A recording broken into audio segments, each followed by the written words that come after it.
Welcome to Eggs and Issues, a monthly business forum presented by the Portland Community Chamber of Commerce, bringing timely economic discussion to the region for nearly 40 years. Thank you to our sponsors and partners. Presenting sponsors, Martins Point Healthcare, Bernstein Scher, and Central Maine Power. Cooperating sponsors, Harvard Pilgrim Healthcare and Bank of America. Reception sponsors, Clark Insurance, Key Bank, and Pretty Flaherty. Community Corner sponsor, Goral Palmer. Tomorrow's leaders and entrepreneurs sponsors, AAA Northern New England and ProSearch.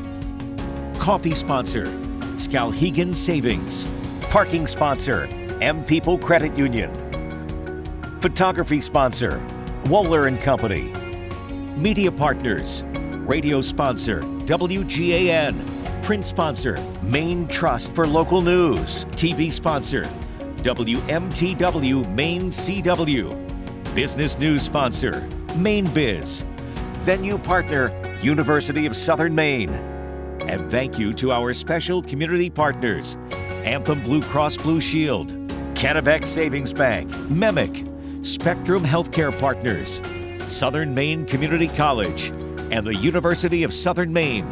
And now, please welcome Portland Community Chamber President, Mary Costigan.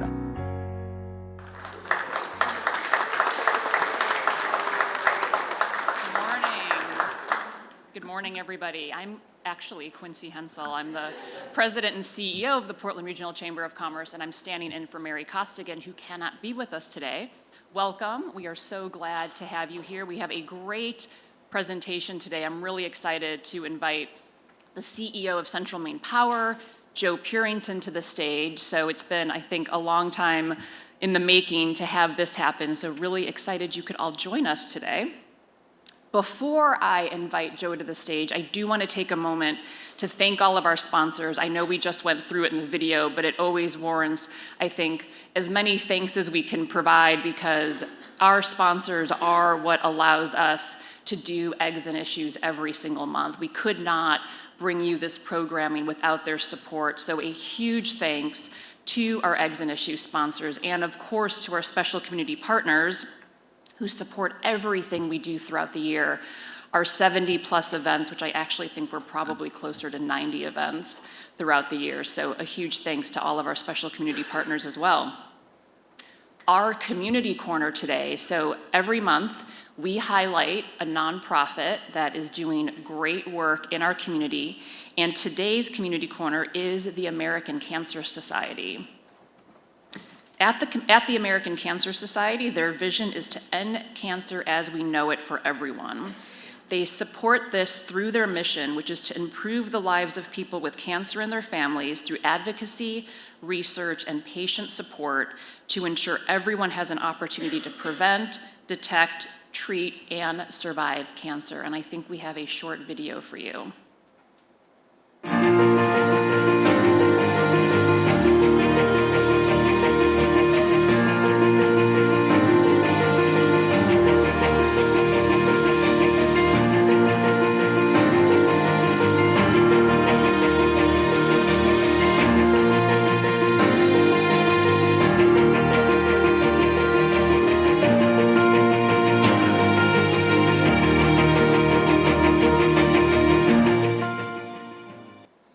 So in 2025, an estimated 11,000 Mainers will receive a cancer diagnosis, and 3,500 Mainers will die from cancer. Let me ask a question. How many of you in the room have had cancer or have had a loved one who have had cancer? If you could raise your hand. It's literally everyone in this room, which is incredibly sad. And also, there are so many ways that you can help the American Cancer Society fight cancer. So we encourage you to get involved. I know there are representatives here today from the Cancer Society. Could you please stand so we can see who you are and where you are? Or are they not in the room? They were here. Maybe they're in the hallway. I don't know. Yay. They are busy fighting cancer, so we're gonna let them do that work. But they do have a table in the foyer right outside the door, so I encourage you to connect with them after the program. And thank you, American Cancer Society, for all you do in the fight against cancer. Our Tomorrow's Leaders and Entrepreneurs program, we invite high school and college students to attend Eggs and Issues every single month for no charge. Are there any students here? Oh, we do. We have 2 students. We have 3 students. That's, oh, 4. We have a couple students. Yay, students. I know it's an incredibly busy time with finals and graduation, so I'm really excited to see that there are students here. Thank you for joining us. 2 quick reminders before we get onto the presentation. Parking, you do have to go online to do your parking. We cover the cost for you, but if you have a brochure, there's instructions in there as to how to pay for your parking, or ask any chamber staff or ambassador how to do that. Just want to make sure you do take care of that. And finally, our Chamber's annual event, Imagine Portland, is happening in less than 2 weeks, May 28th. It's at Aura, and this is our biggest and best event of the year. We get to honor some incredible individuals and businesses who are really making a huge impact in our community. This year, we are honoring Allagash Brewing, Portland Hearts of Pine, Heather Johnson, who's the former commissioner of the Department of Economic and Community Development, and Nate Henry, who's our Volunteer of the Year. He chairs our Young Professionals group, Propel, and also works at Kennebec Savings Bank. So there are some sponsorships available. Tickets are obviously still available. There's a QR code in your brochure so you can register, but I do hope you join us. This is close to our last event of our season before we kind of take a break over the summer months. So please join us on May 28th. So with that, I would like to invite Joe Purington to the stage. Joe is going to do a brief presentation, and then I'm going to join him on stage for some Q&A.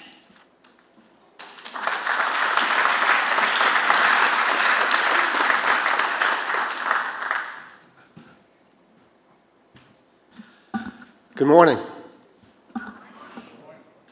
Well, I want to say it is a pleasure to be here with all of you today. I'm going to walk through a few slides with you, really to kind of set the foundation of Central Maine Power, who we are, what our mission is, and explain a little bit to you about your bills. How's that? So just a quick overview of our company. So we have about 675,000 customers. We serve a service area of about 11,000 square miles. And we have overhead conductor on our system that equates to close to 25,000 miles, which, is enough to circle the earth once. That's what we're responsible for maintaining each and every day. If you look at how our customers are distributed through our region, and the weather here in Maine can be different in every part of the state, whether it be coastal or inland or the western mountains. But we have 440,000 of our customers are within 20 miles of the coast. 440. 2/3 are within that geographic area. So, and from a peak load perspective, our system is about 1,700 megawatts as an all-time peak. And, if you look at an average day like today, we're probably in the 1,100 or 1,200 megawatt range. So this is the system today. A traditional system, a quick overview. First of all, we have the supply generation coming onto the grid. In 1998, CMP was legislated out to, sell all of our generation assets, which occurred then. So we no longer are a generating company, even though you'll see that on your bill.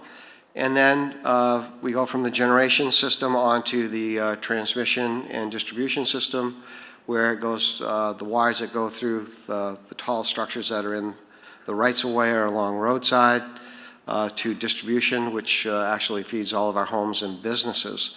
So basically, the way that the system has operated over the last 100 years, we've been in business for 126 years, but for the last 125 years or so, it has been a one-way power flow flowing from the generator, large-scale generators, base load generators, meaning that they spin and serve power 24 hours a day, 7 days a week, 365 days a year. And it goes and feeds the residential and business that we have in the state. So what's happened in the last 5 years that has changed? Well, if you look, we now have a lot of small-scale renewable generation into the grid being inputted, and that poses a lot of challenges for a grid that was designed and protected to run one way. So the analogy that I like to use when I think about the transformation of the electric grid in the last 5 to 7 years is a very simple one. If you took the Maine Turnpike and you said the northbound lane you could run traffic north and south, and you took the southbound lane and said you could run traffic north and south, and you took the on-ramps and the off-ramps and said you could use them bidirectionally, that is what we've done to the grid. And it can be chaos if not done properly. And our job is that when these intermittent renewable resources aren't producing at the same level is to ensure that when a cloud goes by or the wind isn't blowing, that the lights don't dim, that you receive a steady power flow to your home or business. And that's, we take that very seriously. Every day at 8:30 in the morning, our team does an operations call where we review all of the outages that have occurred in the previous 24 hours. We look to see if the system was operated as designed, meaning it operated correctly for the fault that it saw. We look at the system conditions, the weather forecast, did we have any safety incidents, what are we doing for maintenance on the system so that everybody knows. Each and every day we have that huddle with probably about 100 people on these calls to ensure that everybody's in sync with what's happening on the system in case we have something go wrong. And I'm going to talk a little bit here about your electric bill. So if you look at, this is the average residential bill, and as you look, it's broken down into 4 components. It's important to understand that the transmission component and the delivery, the green and the black on this chart, are what we consider the delivery costs. Those are the costs that we are responsible for. And it gets the distribution component is pretty easy. It's all CMP. It's all of our costs to deliver power to your homes and businesses. The transmission cost is a little bit more complicated because we have an independent system operator of New England that is responsible for ensuring that every minute of every day that there is enough supply to meet the demand on the system. And they do that for the 6 New England states because we have an interconnected transmission system. So the investments that are made on the transmission system throughout New England are cost shared. And Maine's cost share, CMP's cost share of that is 10%, which is equivalent to about 10% of the average load on the system every day. So T&D, highly regulated, transmission is FERC regulated, distribution is MPUC regulated, and in order to get a price increase on distribution, we have to go to the PUC, we have to go through a formal rate proceeding and get approval to increase rates. So we can't just go in and decide on one day that next month we need to increase our rates. There's a very rigorous process, and it takes us about a year or so to go through that process to get a rate change in the distribution rates. The other 2 components of your bill, one is supply, and that is typically for the residential customer, that is run through the standard offer, through the Maine PUC. Most customers default into that, and you can see on the bar graphs that the supply cost on your bills over the last decade has gone up and down. It's varied with what's going on with the supply market, whether it be natural gas resources for generation or other events in the world, or New England impacting the supply cost. That is unregulated. The public policy cost, which now is about 11% of your bill, is a very interesting component. As you can see, in the last couple of years, it has grown. And there's a couple of drivers for that. Public policy includes things like Efficiency Maine Trust. It includes some of the long-term power contracts that we sign with the PUC. But it also includes net energy billing, which is legislation that passed in 2018. And that's an important point to make out, is that the majority of what you're seeing in these increases now has been through that public policy. Both the supply cost and public policy cost, CMP in no way, shape, or form makes any profit from. We are a bill collector. So I like to tell people when they say they get their CMP bill, I remind them that they're getting an electricity bill that includes CMP charges. As you can see from the average residential, we're about 50% of the bill, and the other 50% is divided between public policy and supply. And depending on what year you look at, you'll notice that the supply cost and public policy cost can outweigh the regulated cost. So what's important that I like to point out also to folks on their bill, if you look at the last decade, you'll see in green on that bar graph that there have not been any wild swings in your distribution cost delivery from CMP. There have not been any wild swings in your transmission delivery cost. The volatility in our bills right now is really coming from supply, generation, and policy, both unregulated. So as I think about our customers' bills and my own personal bill, I look back to legislation that was passed and wonder if the experiment of thinking that our supply costs would be driven down by deregulating it actually worked. And I think that's something that a lot of people are rethinking as we move into the future and try to figure out how do we keep our costs lower. So with that, I'm going to invite Quincy to join me up on the stage. Thank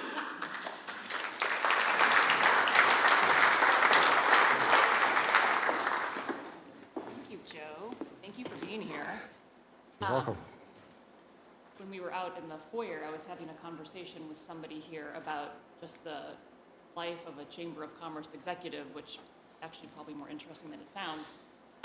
And I have one of my colleagues is here, Patrick Woodcock, who runs the Maine State Chamber of Commerce. And I think chambers they can be challenging. We have a lot of members, we cover a lot of issues.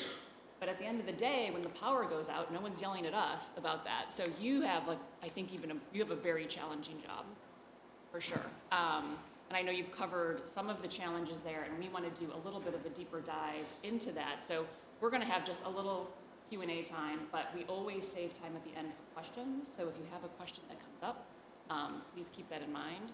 Is my mic not working? Nobody told me this. I always do a mic check, and this is the one time I didn't. So is this better? Okay, awesome. Nobody heard what I just said. That's why people need to sit up front. Exactly. All you people in the back of the room. So I'd like to go back to this last slide that you were just talking about. So supply and delivery costs are fairly straightforward, but the public policy costs, on the other hand, are much more nuanced. Can you talk a little bit more in detail about what those are, how they come to be, what they cover, how they're calculated, et cetera? Yeah, I'd be happy to. So there's really just a couple of components in the public policy costs. One is Efficiency Maine Trust. So as they run their programs in their budget, we collect that from customers in our rate base, and we pass that along for Efficiency Maine Trust to run their programs. So that is the administration arm of all of the efficiency programs that we have in Maine to help customers and citizens of Maine. The other component of it is really long-term purchase power agreements and contracts that we have, which they're very competitive. They're in really the best interest of customers because they're long-term contracts. Sometimes, depending on the market, we benefit from those as customers, and sometimes we're not as fortunate. So those charges will fluctuate every year, and they're reconciled annually. So each year in March is a very busy time. We do a couple of filings. One is our stranded cost filing, which is all the costs that the company has paid or has paid out to these organizations that we need to collect. The biggest component of that is, right now for our customers, is about $115 million we're collecting annually now for net energy billing cost. And how that works is that the developers get reimbursed the transmission and distribution delivery rates and the supply rates. So they get the benefit of actually us paying them to use the system, which obviously I have a very strong opinion about, but nonetheless, if you think about that, if supply changes, like if the supply cost goes up from the standard offer, their rates go up. And those, again, I'll say, are all passed along to our customers. We collect those rates, and again, we do not profit in any way, shape, or form. But those are really the main components of public policy, and that's why you start to see the public policy start to take a little bit bigger slice of the pie in your average residential bill. From a commercial business side, depending on what rate class you are, like our large-scale industrial commercial customers now, public policy equates to about $32,000 a month. That's significant. And being part of the chamber, what we're trying to do is continue to attract businesses into Maine. And obviously, the price of electricity is one of those components that I think every large-scale business is looking at, and when they're trying to relocate to Maine, and also the existing businesses that we have in the state of Maine. We want to keep those jobs in Maine, and it's important that we recognize the impacts that the decisions that are being made around us, that they actually look at the fiscal application of those decisions so that they understand the impacts to the state. Electricity and healthcare are the one and two cost drivers for business. Let's talk a little bit about Maine's changing weather patterns.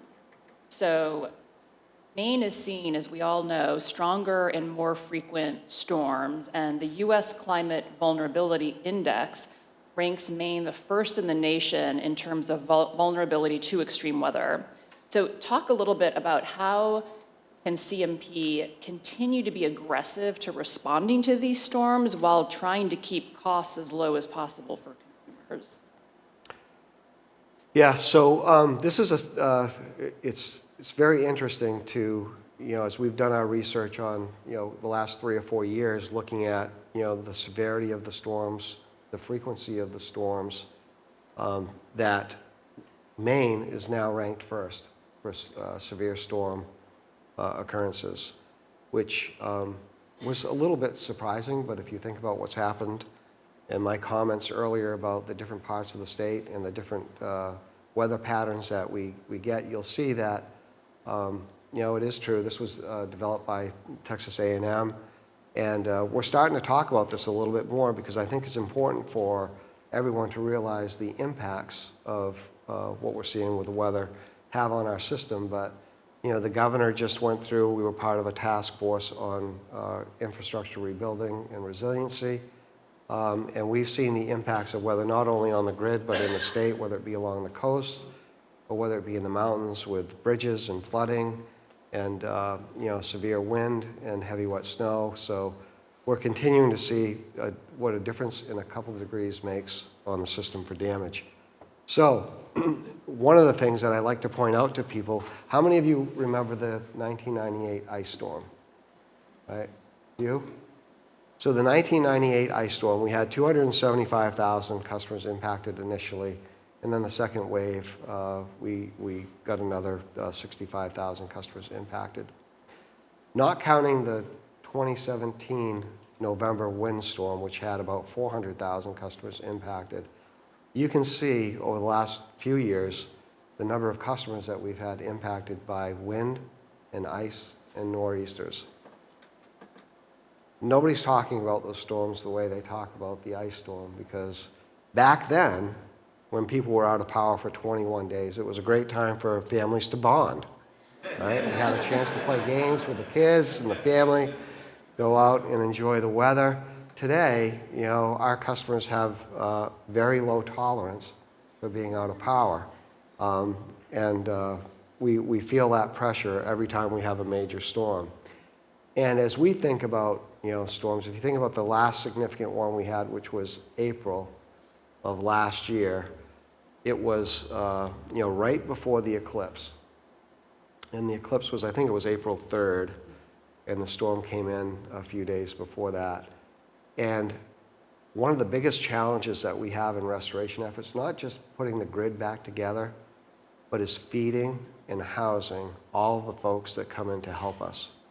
So when you have everybody coming into the state well ahead of time, hotels are booked when you have an eclipse. And that becomes a huge challenge for us. So we want to thank all of the partners and some of your businesses in the room today for helping us do that. You know, very important. I mean, we slept in fire stations, university gyms, you know, high schools, and we had, you know, cold lunches brought out to crews all over the state. And it was just a really good community effort, and we thank everybody that helped us on that. I was not here for the 98 storm, but I feel like I was because I've heard so many stories about it. It's like lore at this point in time. Let's talk a little bit about how is CMP adding new technology to help you better serve your customers? Yeah. So this is kind of an overview of how we make our investment decisions, because we have many, many needs on the system. As I explained to you, 25,000 miles of conductor, 80% of it bare, in a heavily forested state. But we do have new technology that's come out in the last decade or so that is helping us, you know, improve the reliability of the system. So one of those pieces of technology is what we call a smart switch, which we can install on a circuit, and it actually helps us segment the number of customers that are impacted by an outage. And we bring that information back into our control center. So our control center, the more switches that we put on the system, the more real-time situational awareness that we have of what's going on the grid. So we will continue in the next couple of years of installing a few more thousand of those devices. And it does make a difference, as we've seen in York County, where we've installed just a few hundred so far in the last couple of years, but made a big difference in the number of customers that get impacted by each and every outage. So when we're thinking about our capital investment budget as a company, you know, we're thinking about reliability. How do we improve reliability, whether it be installing, you know, stronger poles, fiberglass cross arms, covered conductor, smart switches. We're thinking about how do we feed customers from alternate sources, so that if we can tie a couple of sources together by closing a 1 or 2 mile gap, that gives us more operational flexibility, which is very important. We have those types of investments. And then we just have asset condition investments. Asset condition investments are primarily those driven by the age and condition of the asset. So if you look at our system, we have about 600,000 poles that we're responsible for maintaining. Of those 600,000 poles, probably about 125,000 or so are greater than 50 years old, and probably 60 to 75,000 of those now are greater than 60 years old. So we have to aggressively think about how do we replace those assets in a cost-effective way, because we can't deliver electricity to everybody's homes and businesses if poles are on the ground. So we look at that, and we look at the capacity requirements. As you know, I mentioned this morning on the radio, one of the challenges that we have is all of the potential growth coming in to the state, and how do we manage that and ensure that we are not a detriment to bringing in new business into the state from a capacity perspective.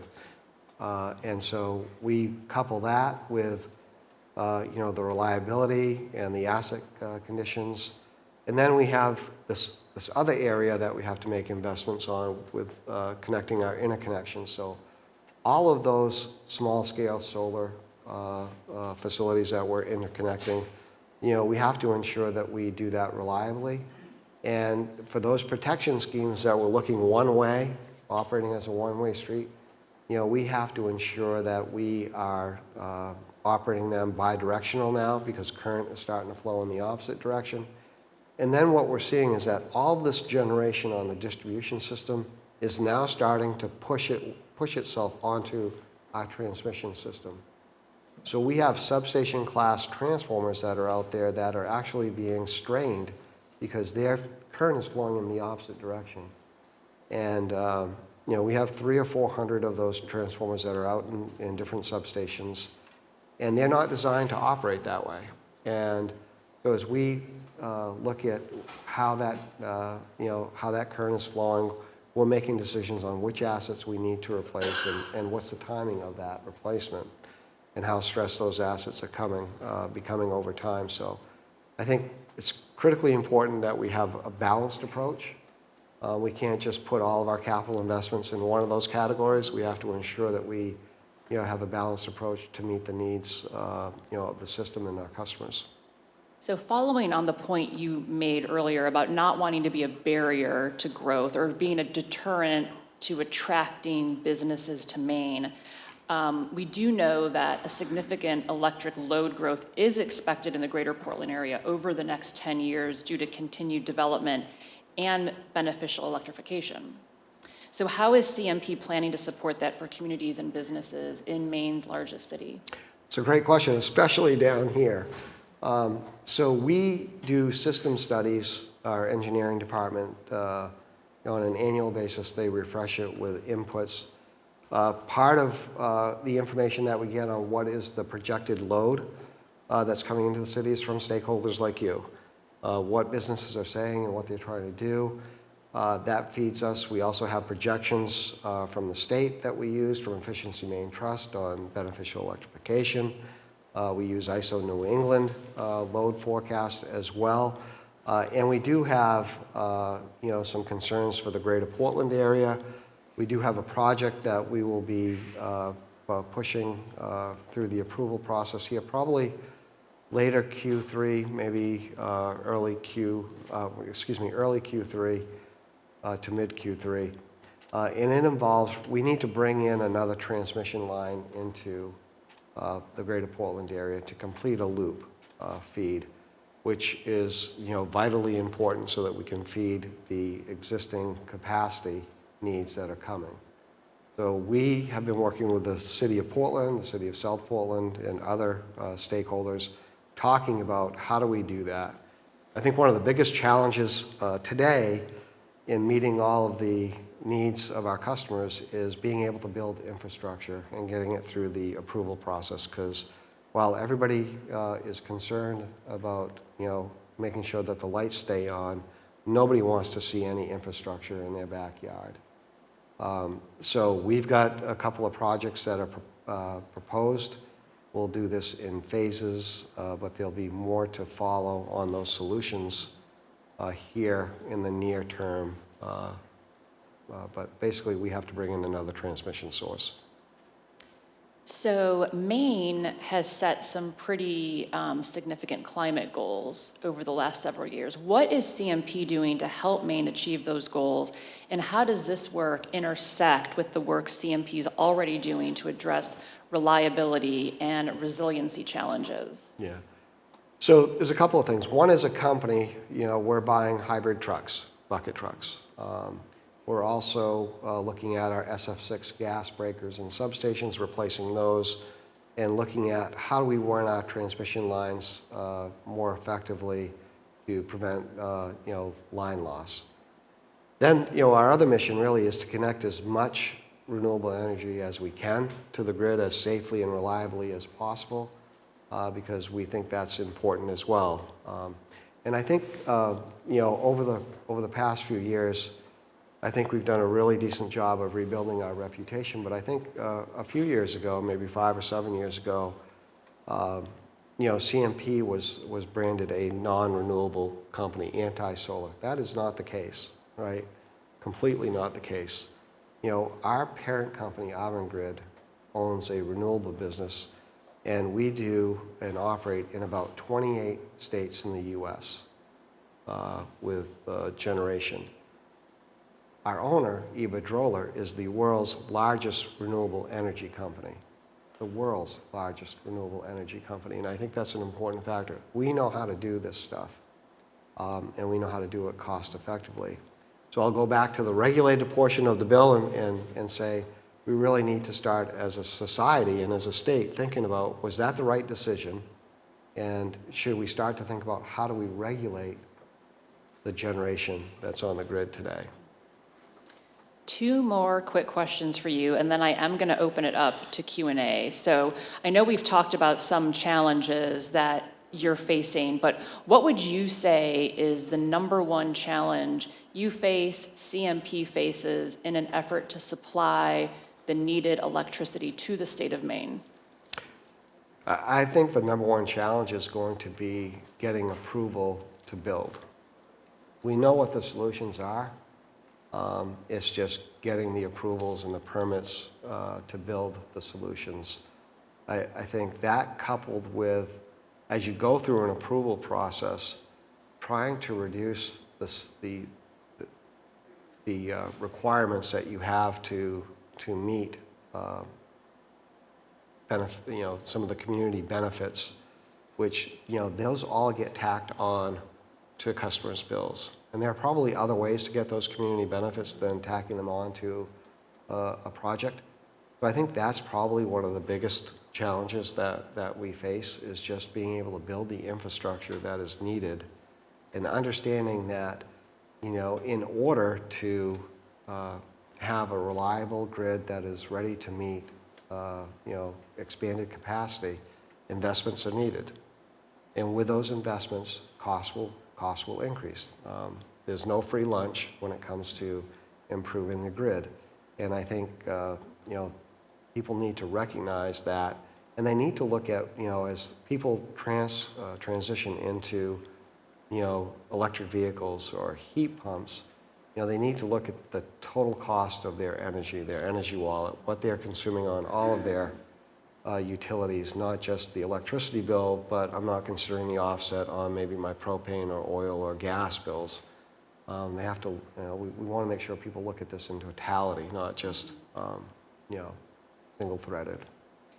Well, the answer to my last question might go directly to what you just talked about as the biggest challenge, but what can, we've got the business community here, what can the business community do to support you, CMP, and your efforts to be able to, I'll just say maybe to be able to build the infrastructure that you need to serve Maine?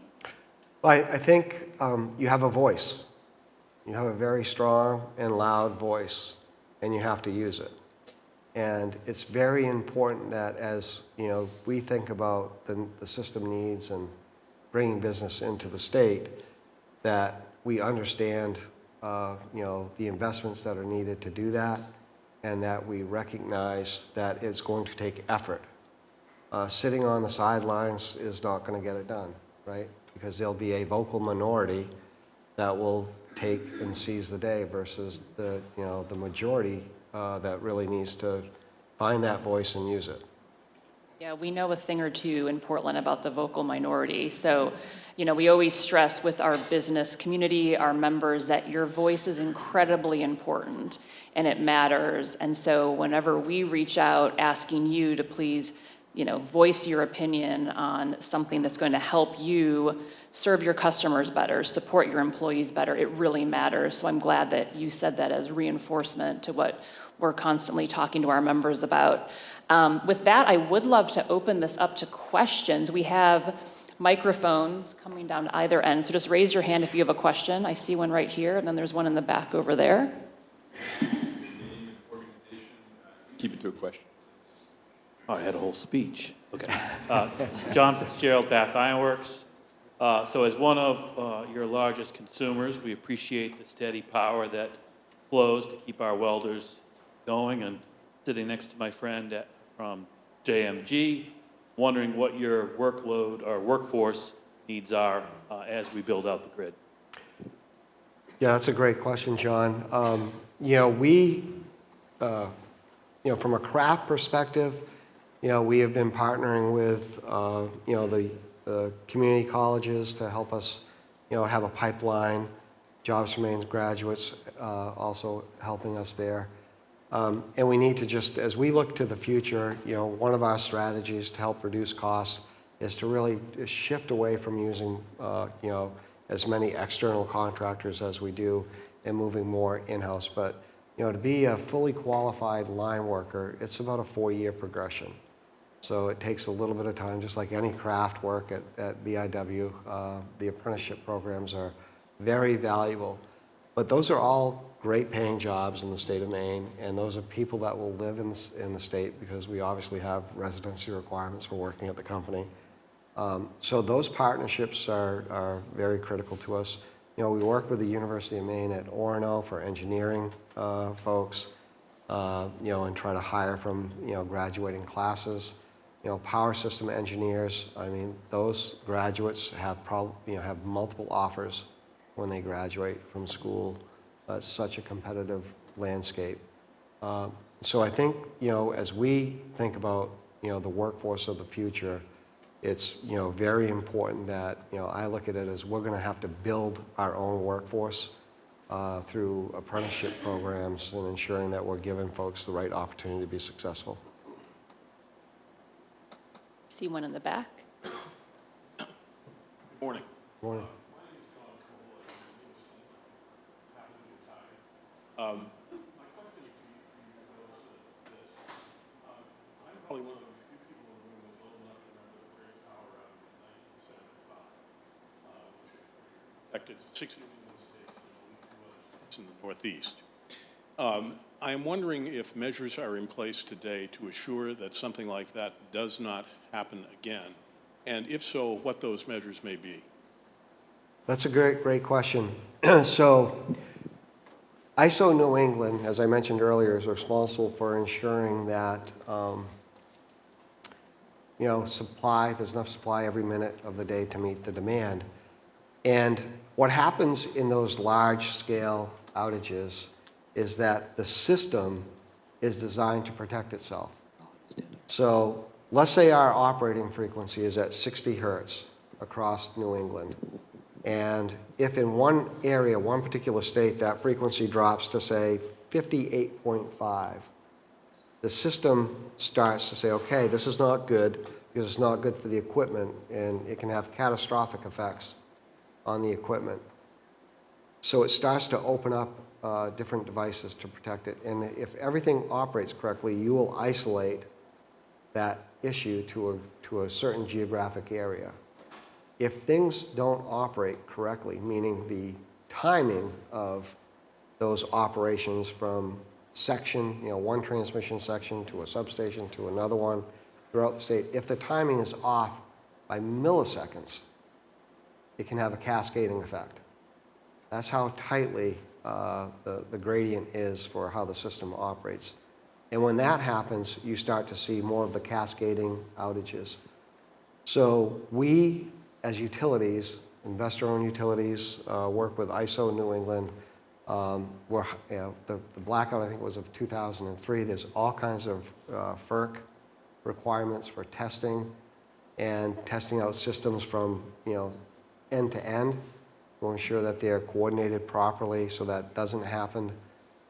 So we have, we test our equipment, every year annually. The battery systems that support those in case we have outages so the system operates correctly. But it's very complicated, and I would say that there is no guarantees that when something like that happens, the system is designed to protect it and isolate it, but it's milliseconds, it's cycles that make a difference in whether or not everything operates as designed. And that's why I made the point earlier, is that every day we talk about that on our system, on the distribution side of the house and the transmission side, is if we have an outage and we don't think the system operated correctly, we're digging into the details as to why. And every utility is doing the same type of focus. Where are we? Over here. Good morning. I'm Andre Cushing. I'm president for the Maine County Commissioners Association. Appreciate you being here today. Kind of a follow-up on that. As the world of energy changes and we see more interest and expansion of the renewables, could you give us a brief explanation, that probably is hard, but what the importance of storage capacity is and some of the evolving technology in that area? Yeah, so storage capacity, it's the bridge, right? As we think about the renewable, intermittent renewable resources we have on the system, to be able to store excess, generation and use it at a time when needed, like at night or when the wind isn't blowing, is going to be critical to the success of the future. The issue that we have right now is it's really, really expensive to build. So we need to continue to find ways, alternate ways, to figure out how do we reduce the cost of, installed storage, get more for it, than and longer duration of storage, because typically these large battery storage, they'll run you for 4 or 5 or maybe 6 hours depending on what the load is. But very difficult to have something like that run for 12 hours or 14 hours without it being really significantly expensive. Over here. Yeah, my name's Tony Armstrong, SVN Commercial Real Estate. Just one quick question and one little longer question. First of all, does the NEC Connect line, and I know you don't directly operate that, but is that at the capacity to add an additional wire or wires or cables to add capacity coming down from Canada with the existing infrastructure you're installing now? So that's a good question. So we'll first start with getting that project built and in service. So just a little history about Hydro-Quebec. So if you think about that supply cost graph that I showed you and the volatility of it, I can't remember the year John Rowe was our president, but he was probably almost 4 decades now. But we were in talks with I'll just say I Hydro-Quebec. was the director of the energy office You were? when he was there. So Right? So that was what year was it, in the 80s? Mid-'80s, yeah. Mid-'80s, right? So we have been trying to get the lowest cost supply into the state of Maine for 4 decades. For 4 decades. And at the end of this year, it should come to fruition. But, I go back, shame on us as a state to not have figured that out. We should be, at least I'm personally embarrassed by it, because that would be a driver to lower cost, more business, more stability for our customers. Baseload generation. As far as additional capacity it would have to go through, the structures aren't designed to string additional wires on it. You'd have to go through a whole new process. Okay, that's the simple question. Thank you. Second question is, you folks own, I think, maybe half the poles, and you split ownership in this part of the world with maybe the landline company. I'm not sure how that works, but as we've seen around Portland in other parts of the state, they're adding more and more, cable, more and more fiber optic cable, et cetera. So these additional wires are showing up everywhere with the additional boxes that go with them. And it's kind of cluttering the world, at least in the greater Portland area. And it's adding extra weight to those telephone poles, which you've already said a lot of them are outdated. How does that work? Do you get a fee from those new companies, or? Yeah, so we get an attachment fee from those companies. And, back, in the early 90s when fiber was starting to be built out, all of these companies, it was like the Wild West. People were stringing wire all over the place and not letting us know. So we go through and we do surveys. We're in the process of doing one again to ensure that we're collecting all of the attachments fees from the attachees, because that's a cost savings that we can pass along to our customers. So that's very important to us. The process is supposed to be that they notify us, they fill out an application, let us know. We go out and inspect the pole and determine if it needs to be replaced or not. And then after we determine that, if we have to set a pole, we'll do our work and do the transfers. And then what you'll have is what we call a double pole situation, where you'll have the new pole set, our wires are transferred, we're always the first to transfer off, and then comms is the last to transfer off because you go through the progression. And that can take some time. And, what we're seeing from telecommunication companies is that there's no interest in them doing any maintenance on if they're joint owned or supposed to be maintained by them, because they don't want to be in that business anymore. It's not financially lucrative for them. So it's a challenge for us as an electric company, and electric companies across New England, and I'm not sure how it is outside of New England, but are faced with the same challenges of ensuring that, one, we're collecting all of the pole attachment fees that we should be from those folks, but also getting them to do the proper maintenance and, getting off the poles so that we can pull them. I think I see a question in the front row. Hi, Colin Henderson from Mesa Grande Taqueria. So when we attended earlier Eggs and Issues, I believe the first one that was the Maine economic outlook, one of the key things that they talked about was Maine's energy infrastructure, but also the copper capacity that we were facing, and especially for the U.S. in general, kind of reaching a peak for that availability, considering that's one of the primary elements that's used for lines. How is CMP going to address that dwindling supply on a national level as we're going to have to look internationally? Yeah, so another great question. And I'm not worried about copper. I'm not worried about wire. As we think about our investments in the future, supply chain has changed dramatically. Like in the pandemic, we saw a run on distribution pole top transformers and pad mount transformers, which are the green boxes you see on residential customers in neighborhoods. Fortunately for us in Maine, being part of Iberdrola, we were able to leverage supply slots for companies we took the supply slot from Brazil to get unit transformers shipped to the U.S. versus shipped to Brazil. Having that flexibility, being part of a global company, helps us. The issue that we're seeing now from a supply chain perspective is all of this infrastructure now, as we think about it, like substation class transformers, the bigger equipment that's needed, not poles and wires and small transformers, but substation class transformers, inverters or StatComs to help us. You need StatComs. Back when I was a technician, I had no idea what a StatCom was because we didn't need it because we had all baseload generation. Now we need it to make sure that we have good voltage on the system. Getting those from manufacturers now is, if you ordered one today, you're likely to get it, 3, maybe 4 years down the road. And that's with our power of being part of a global company, right? So I think it's critical that people understand as we think about these investments that we had on, that I talked about, all those capacity investments, they need to be planned, they need to be engineered, which can take up to a year.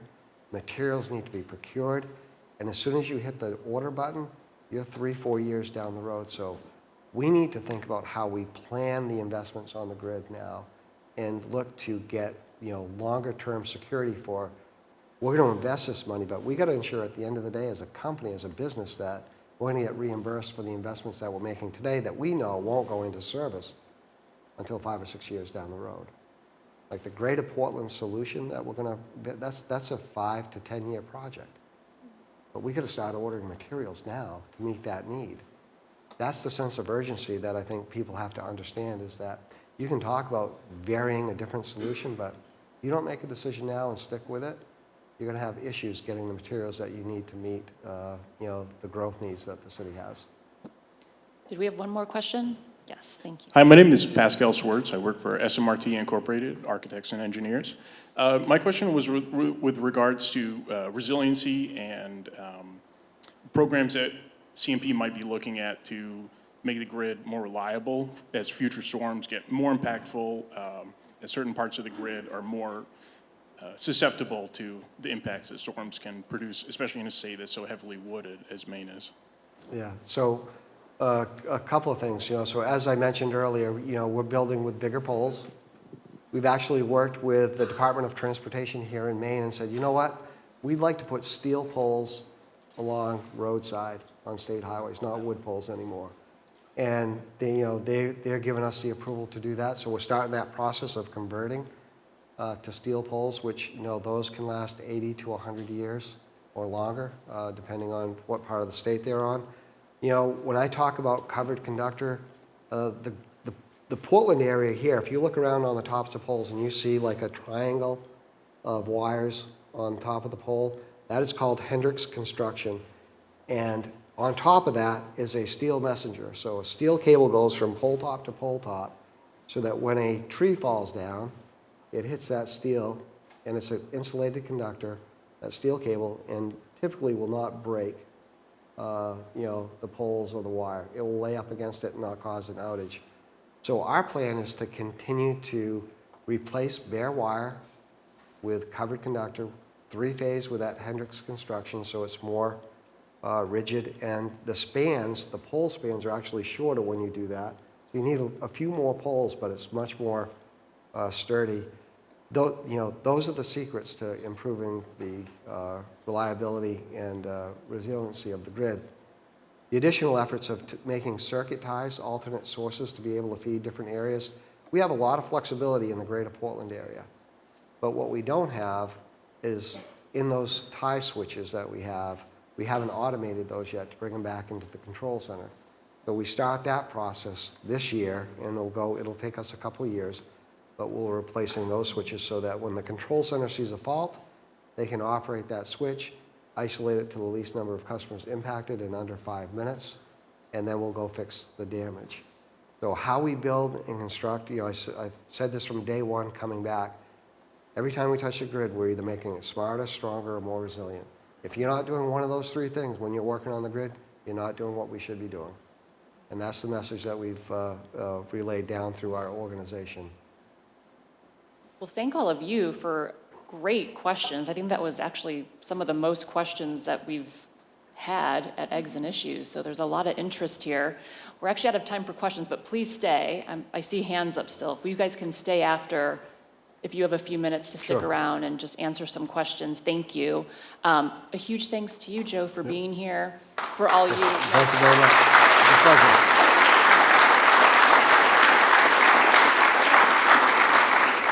Thank you and everyone at CMP for all you do for literally keeping the lights on. And I want to thank you and your team that's here for CMP just being an awesome partner of the Chamber in all things that we do. So never hesitate to reach out if we can be of help.